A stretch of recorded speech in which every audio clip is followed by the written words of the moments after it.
బాముడు కానే విప్పునగరయ అప్ప తండ్రి అని ఆరాధించెదము బాముడు కానే ఉండలేనయ్యా నేనుండలేనయ్యా ప్రియమైన దేవా నాకున్న తండ్రి నా ఆత్మదీవములు వెలిగించిన నానా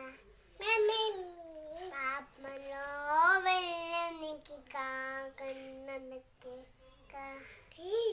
ఆత్మను సత్యముతో